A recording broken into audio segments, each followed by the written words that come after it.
Knox paid a visit to Scotland. There he preached against the Mass. To Mary of Lorraine, who was the regent of Scotland at that time, Knox sent a letter urging her to favor the gospel.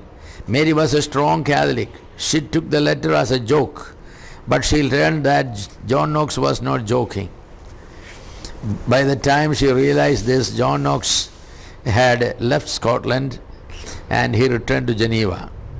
She sentenced him to death, to be burned. Instead she couldn't get him, so they made an effigy of John Knox and burned it and got satisfied. But this woman Mary was so scared of John. When John Knox returned, her army soldiers and colonels said, "Why don't we go and arrest John Knox?" Mary said, no.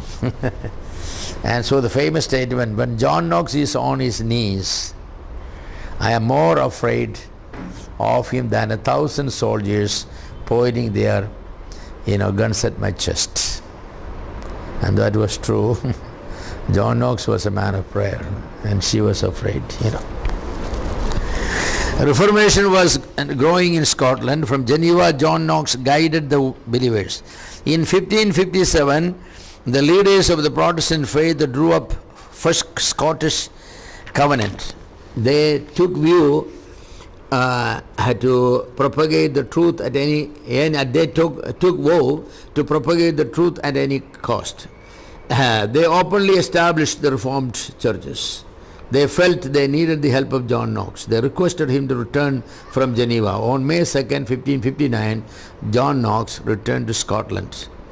The preaching of John Knox was powerful. He had great wit and humor. About Knox's preaching, it was said, others will cut off the branches, but John Knox will strike at the root of the tree. That's what's said. John Knox was a great man. You heard probably the famous statement about John Knox. When John Knox first came to Scotland, there were basically no believers. He knelt in the streets of Scotland and bargained with God, saying, "Give me Scotland or take my soul." And it is said that when John Knox died, there was not a single unbeliever in Scotland. Maybe an overstatement, there may be here and there, but basically everybody was a believer. And John Knox was a great man. Whenever John Knox preached, iconoclastic explosion took place. He called the people to take your axes, go to the nearest church and cut down all the idols. And people did. In 1560s, Scottish Parliament decreed a change in religion. Protestantism was made the religion. Catholicism was out. A Calvinistic conference of faith was adopted. A Calvinistic confession of faith was adopted. The Pope's authority and jurisdiction of the Catholics was abolished. Basically said, there is not an inch of soil where Pope has an authority in Scotland. Maintenance of religion was declared the prime duty of government. That's where the Anabaptists will disagree. Ministers were paid by government.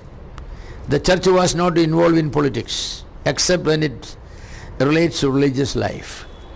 Basically, John Knox followed the same arrangement existed under the popes for church-state relationship.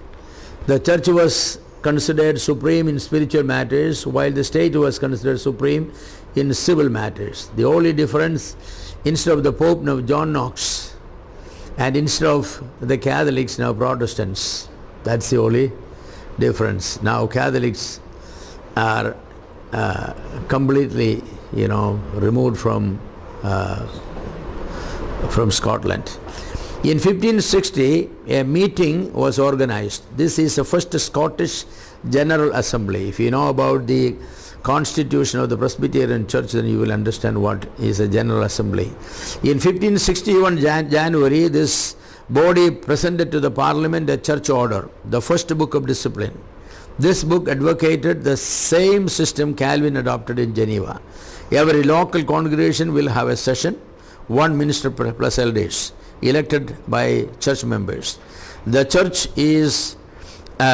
in a given geographical area will have meetings called presbyteries, which is constituted by delegates of the ministers and elders of different churches in that area. Larger areas will have meetings called synods, which contain delegates and members from presbyteries. The whole country will have a meeting called general assemblies, which will have delegates from different synods. So that was the form of government they had.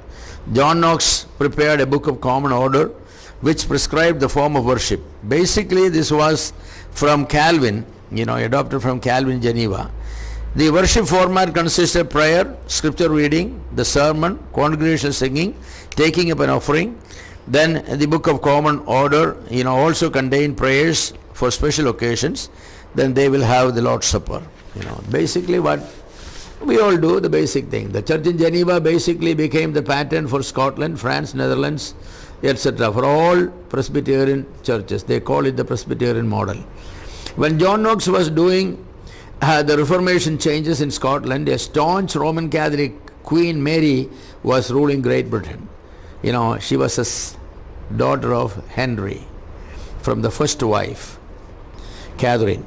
She did reconvert a considerable number of Protestants back to Catholicism during the first 3 years of her reign. However, her excesses and immoral life made people unhappy and confused. This brought the Roman Catholics into great disrespect. By the year 1570, the Presbyterian Church was well established in Scotland. 2 years later, John Knox died November 24, 1572. John Knox basically was a great leader, a great fighter, and a great man of prayer.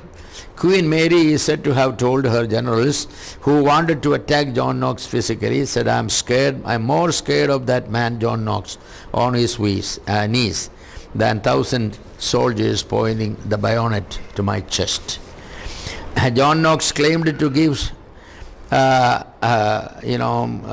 Knox claimed to God to give him Scotland by kneeling in the streets. Give me Scotland or take my life. When he died, every Scottish man, woman was a Presbyterian. The Reformation was great there, definitely was great.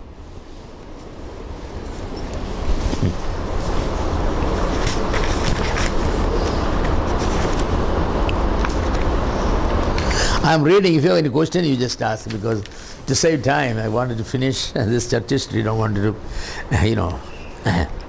So we come to Reformation in England, 1534 through 1563. 1534 to 1563. The Reformation in England ran a course different from all other countries. It was not a religious reformation, it was a political reformation, basically for a personal cause, personal interest of Henry VIII. Reformation went under 4 rulers and took different turns. Henry VIII, Edward VI, then Mary, then Elizabeth. In the preceding centuries, the way was prepared for Reformation. However, unlike any other country, with the exception of Bohemia, England had undergone very special preparation. It was over England, the morning star of Reformation. Who is he? John Wycliffe. He was there. The Council of Constance condemned him, an arch heretic, and his bones were dug up and burnt, and the ashes were scattered over the waters of 7 rivers. Excuse me. The Council of Constance has ordered all his writings to be destroyed. Many men were attracted by Wycliffe's writings, and when Reformation broke out in England, it followed the footsteps of John Wycliffe. In the early years of Henry VIII, Erasmus lectured in Cambridge University. His critics, he criticized the abuses of the Roman Catholic Church. Luther's writings also influenced England. After Luther published his 95 Theses, Erasmus had sent them to his 2 friends in England, John Colet and Sir Thomas More. Oxford and Cambridge were widely influenced by Luther's writings. At Cambridge, young men met regularly to discuss the ideas of Luther. The Word of God and the Spirit of God were the two main power points for Reformation. Wycliffe translated Jerome's Latin Vulgate into English. Now another young scholar, William Tyndale, set to the task of translating the Bible into English from the original languages. Until now, the Bible was not translated from the original languages. It was basically from the Latin that came. William Tyndale, a great scholar, he translated the Bible into English. Tyndale was educated both at Cambridge and Oxford. He read books of Luther. He was also influenced by Erasmus and Zwingli. Pope in England could not read Latin. People in England could not read Latin, Wycliffe's translation was not readily available, as not many copies were in print. Besides, the English language has undergone tremendous change in 200 years. Tyndale's work was published in Germany in 1525. It was an excellent translation from original Greek. First edition was printed 6,000 copies. In the following 10 years, 7 editions followed. Tyndale continued his translation of the Old Testament from the Hebrew. He could not complete the whole Old Testament before his enemies caught him, but the work was finished by one of his good friends.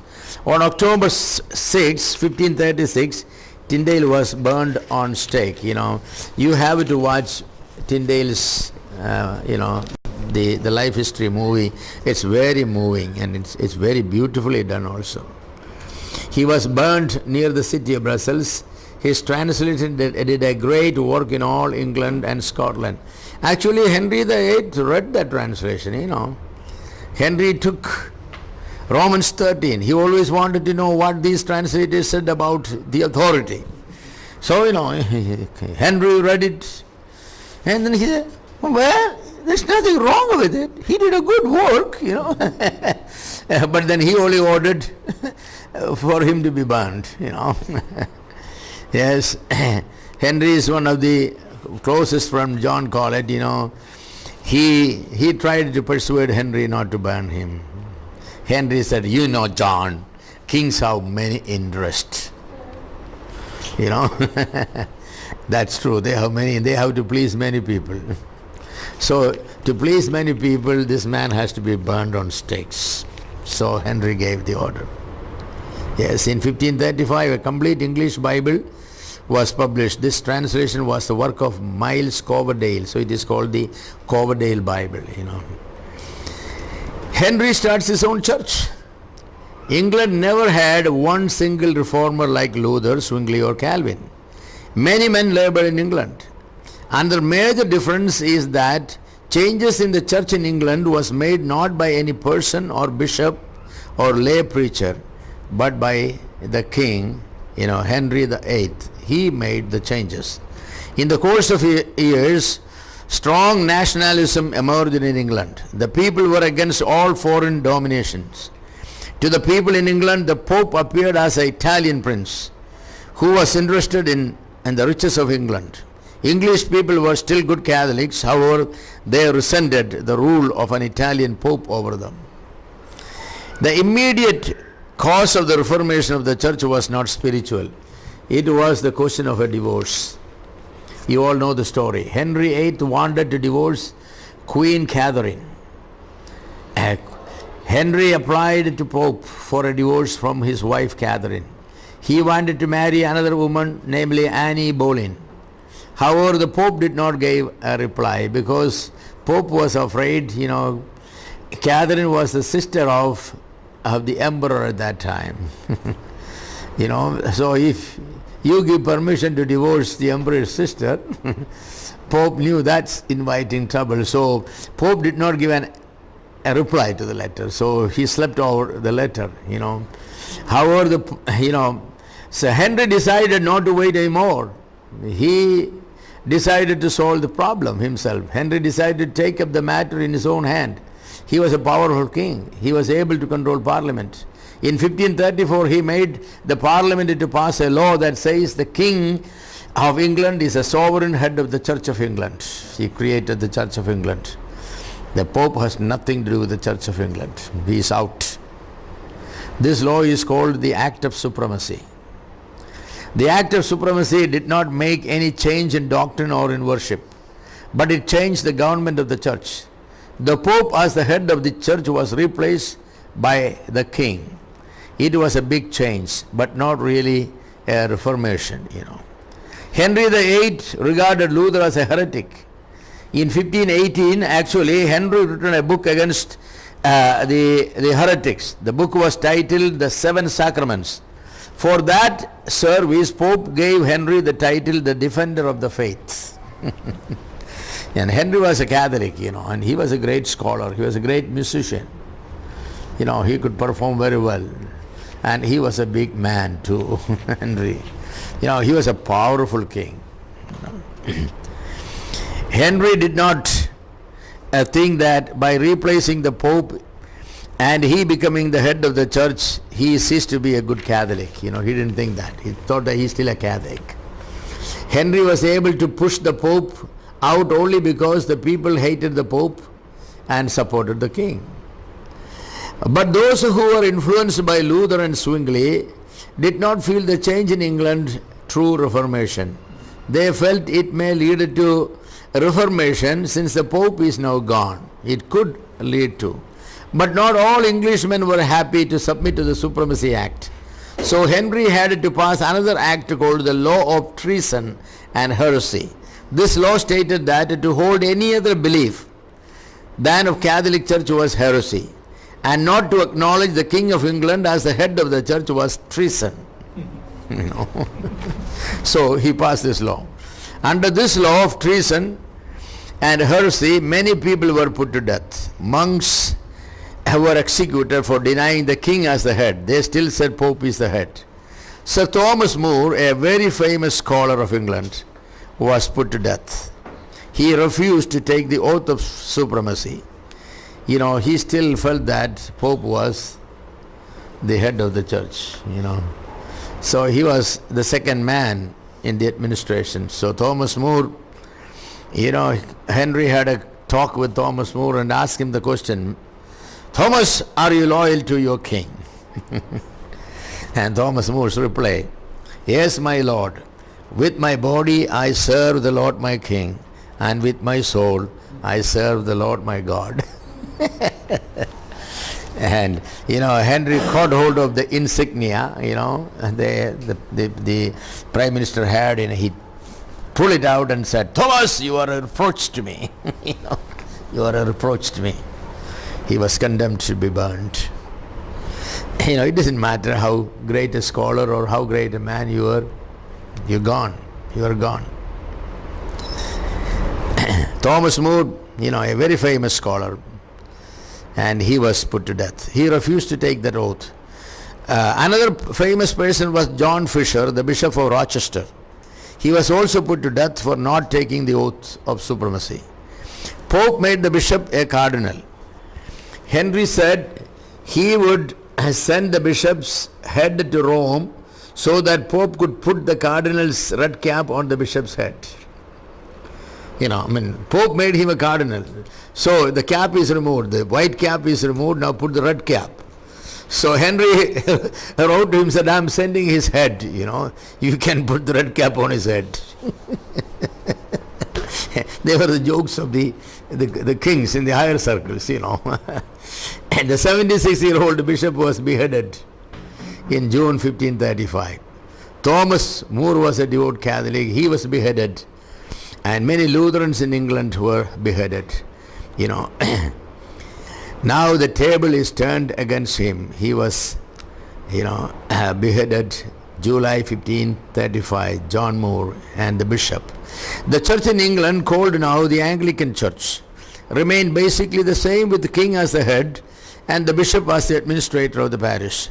Later, Henry changed many things. Changed some of the doctrines, the form of worship, and certain practices. Monasteries were eliminated. Relics were no longer displayed. All the wealth of the monasteries were taken out and king gave them to his favorites. So the king created a new aristocracy loyal to him. Henry removed many relics and other items of worship. This was a blow to medieval superstition. So, Henry did some good things eventually. England was not a Protestant nation when Henry died. However, in London and south eastern parts of England, the majority were Lutherans, but the west and north were still Catholic. That included 3/4 of the total population. Henry died in 1547. Edward VI was the son of Henry's third wife, Jane Seymour. Upon the death of Henry VIII, his son Edward VI succeeded to the throne. He was only 9 years old. His uncle, the Duke of Somerset, was made the regent. You know why Henry, he wanted to divorce his wives? They were not giving birth to boys. The first wife delivered 7 girls. 6 of them died, and only Mary, the last one, survived. And the Annie Boleyn he married with great expectation, maybe she will. She also was giving birth only girls. And so what happened? He beheaded her, accusing her of immorality. Just wanted to get rid of her. Then married Jane Seymour. Of course, she gave birth to a boy, that is Edward. So he was very happy. But that lady died, very soon after giving birth to the boy. Then he married somebody else, and somebody else, I think he had 5 wives in total. Yeah, Henry was a big man. So throughout the reign of Henry VIII, the sentiment was rising for Reformation. The new regent and his administration leaned towards Reformation. So during the short rule of Edward VI, Reformation advanced in England. No change in church government, but change in doctrine and worship were made. In 1547, Parliament passed a law that allowed all communicants to participate in wine also. Before that, only bread was given. It was also declared that all images must be removed from churches. Celibacy of the clergy was done away with. Priests and bishops could marry, and archbishop could marry. That's why the Archbishop of Canterbury, always a married man. In 1549, Parliament passed the law of uniformity, by which the Book of Common Prayer was made compulsory in all churches to be followed. It is known as the first Book of Common Prayer of Edward VI. English language was to be used in prayer. Until then Latin was used, but now English. People did not appreciate the first book of prayer of Edward VI. Those who leaned towards Catholicism did not like it. Those who leaned for full Reformation also did not approve the book, because it didn't go far enough. In 1552, Parliament passed a new Act of Uniformity. The prayer book was revised. All Catholic elements were removed. In the Lord's Supper, common bread and wine was used. Exorcism, anointing were outlawed. A Zwinglian formula was adopted for Lord's Supper. Yes. A new creed was formed by Cranmer, the Archbishop of Canterbury. He was the man who was made the Archbishop by Henry to get the divorce. Cranmer gave the divorce. So he could marry Annie Boleyn, and then went on. With the help of 6 theologians, including John Knox, a creed with 42 articles was drawn up. It was accepted as the creed of the Anglican Church. Reformation in England has won its victory. We will stop there and come back to Bloody Mary, the daughter of Henry. When Edward died, he didn't last many years. He died, then they didn't have another boy, male. So Mary was to become the queen. Okay.